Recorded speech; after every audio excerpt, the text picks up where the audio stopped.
আলহামদুলিল্লাহ সামনের সারিতে থেকে নেতৃত্ব দিয়েছে।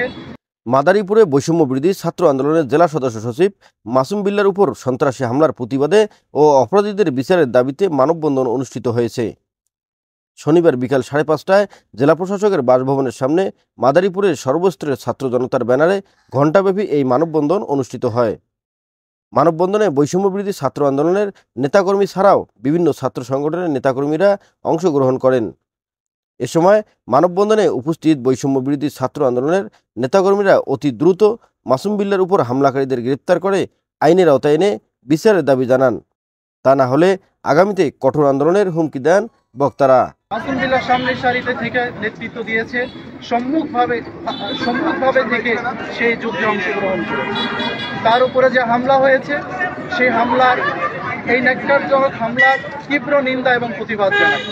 বাংলাদেশ ইসলামী ছাত্র শিবির মাদারীপুর জেলা শাখার পক্ষ থেকে আমরা এই হামলাকারী যারা রয়েছেন, দুষ্কৃতিকারী যারা রয়েছে তাদের দ্রুত আইনের আওতায় এনে বিচার কার্যকর করার দাবি জানাচ্ছি এবং আমরা প্রশাসনের কাছে বলতে চাই, এতদিন হয়ে যাওয়ার পরেও কেন দোষীরা এখনো গ্রেফতার হয় নাই, এটা প্রশাসনকে জবাবদিহিতা করতে হবে।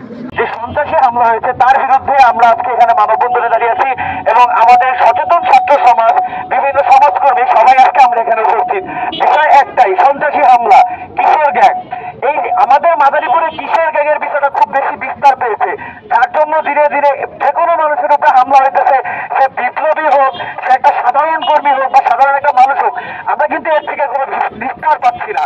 তো আমার প্রশাসনের কাছে দাবি থাকবে যে আপনারা এই কিশোর গ্যাং নির্মূলে আপনাদের অবস্থানটা ক্লিয়ার করবেন এবং আপনাদের সন্ত্রাসীদের বিপক্ষে আপনাদের যেই পদক্ষেপ সেটা আপনারা পরিষ্কার করবেন। সন্ত্রাসীরা কিভাবে হামলা করে এভাবে ঘুরে বেড়ায় রাস্তাঘাটে, কিভাবে ফেসবুকে পোস্ট দিয়ে আবার আমাদের বোনদেরকে হুমকি দেয়, এগুলো আপনাদের কাছে জবাবদিহি দিতে হবে। আপনারা এখনো কি করছেন? আমার ভাইয়ের হামলা হয়ে গেছে আজকে 10 দিন, একজন আসামি ধরলেন, বাকি আসামিগুলো ঠিক সব বাহির দিয়ে ঘুরতেছে।